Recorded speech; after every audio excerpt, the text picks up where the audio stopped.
Reactive training systems. On RPE, and really tried to address RPE as a tool, talk about the strengths and the weaknesses, how you can best use it as a tool.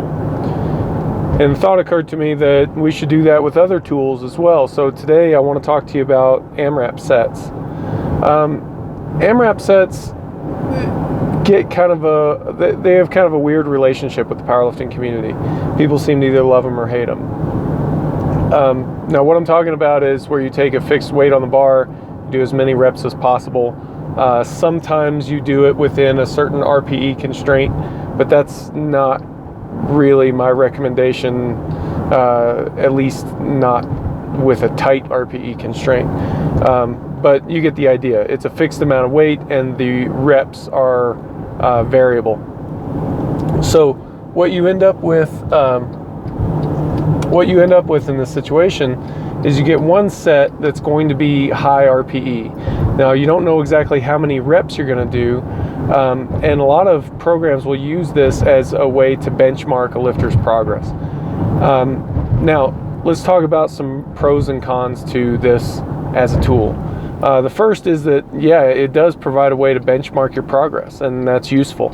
And in some programs, that's the main way that they go about benchmarking progress, which I think there are other tools available for that.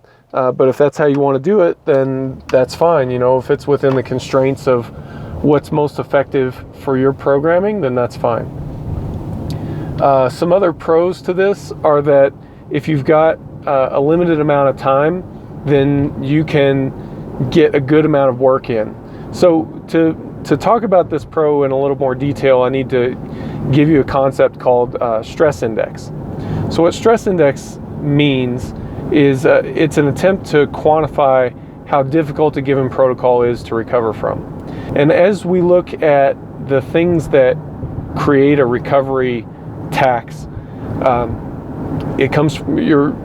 the stress of training comes primarily from two places.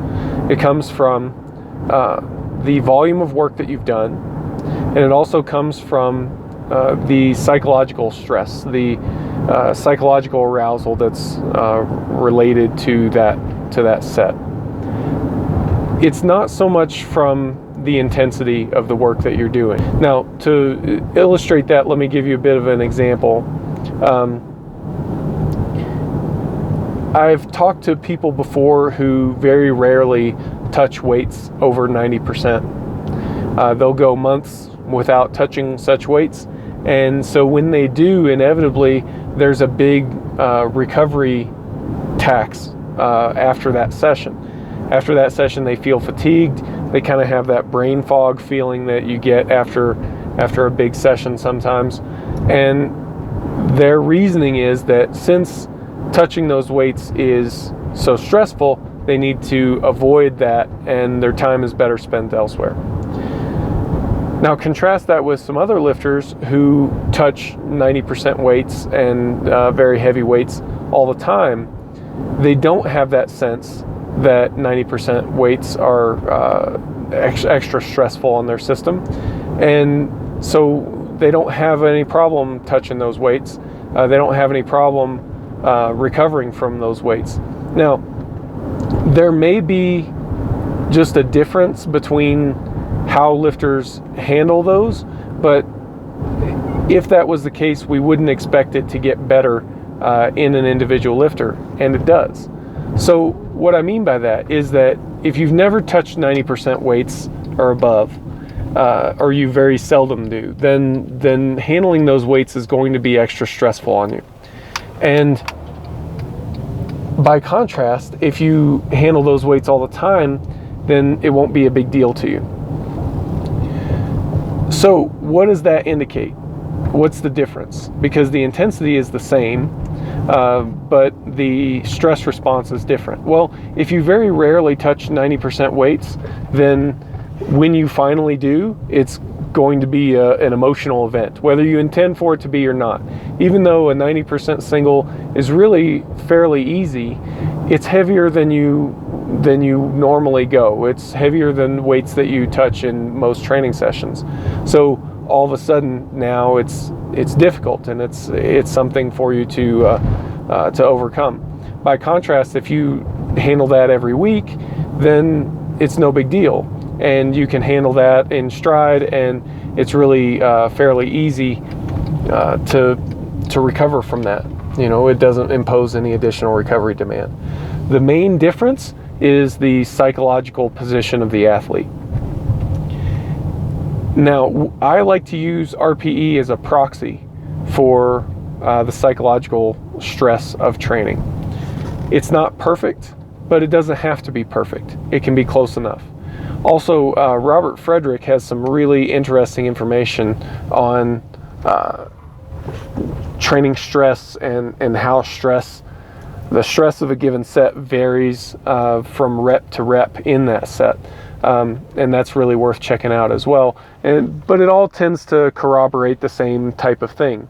If you're doing a 10 rep max set, the last reps are more stressful and more fatiguing than the first reps. So back to AMRAP sets. All that is to say, an AMRAP set is a very high RPE set, probably a 10 RPE set. If you cut it a little bit early, then maybe it's a 9, possibly an 8 RPE set. It's going to be a higher RPE set, so it's going to impose a bit more fatigue than most other sets. So since it's going to impose more fatigue, you just need to be aware of that, and that's what people are talking about by by these kinds of sets generating more fatigue. It's not a massive amount more than, you know, a normal working set, depending on the RPE of your normal working sets, but it's more, and you wouldn't want to do an AMRAP every set. You wouldn't want to do it every workout. And if you're particularly an emotional lifter that likes to get psyched up for your sets, so personality-wise, if you tend to be higher in extroversion, higher in neuroticism, you probably like to get psyched up for your sets. So if you're one of those types of people, then you'll want to be cautious to not overuse this, because one of the drawbacks of the AMRAP set is that it does have a higher recovery demand. And it's not just a psychological, central nervous system, neurological recovery. Since it's a difficult set, and they tend to be a bit higher repetitions, they tend to be a bit higher volume, there's a structural demand with those as well. You just need to be aware of that and use the tool appropriately. You don't want to you don't want to drive this home and really use a lot of AMRAP sets, you know, if you're getting over a tendonitis issue or a muscle strain issue or something like that. That much is obvious, but it goes a bit further than that. If your quad is bugging you a little bit, you know, then, you know, AMRAP sets maybe not the best thing to allow that, you know, continued healing time. So as far as strengths go, I already mentioned that it's a good way to benchmark your progress. It's also a good way to get in some high RPE work. That's good for learning how to grind. If you're one of these lifters where if your lifts are like my bench press, where it's fast, but then you add a little bit more weight and it just doesn't go at all, then an AMRAP set can be useful for that, because it's a high RPE set. It's facilitating that ability to grind out a heavier weight. And then finally, the last benefit of the AMRAP set that I'm going to talk about, at least in this video, is actually due to the higher stress per unit of time that we just talked about. So since your AMRAP sets are high RPE sets, if you are time limited, then you're trying to get a certain amount of stress, a certain amount of work in your training session, you're time limited, then using something like an AMRAP set could be a bit more time efficient, because you're going to get the same amount of overall stress, a similar amount of volume, a similar amount of work in a shorter amount of time. So usually you can compress, 2, maybe 3 work sets into one with an AMRAP set. It depends on what kind of loads you're looking at and what RPEs you typically train at, but since it's more fatiguing per set, then that's something else that's available to you. So that's quite a bit about AMRAPs here, and a bit about stress and stress index, which I hope you found useful, and we'll talk to you next time. Reactive training systems.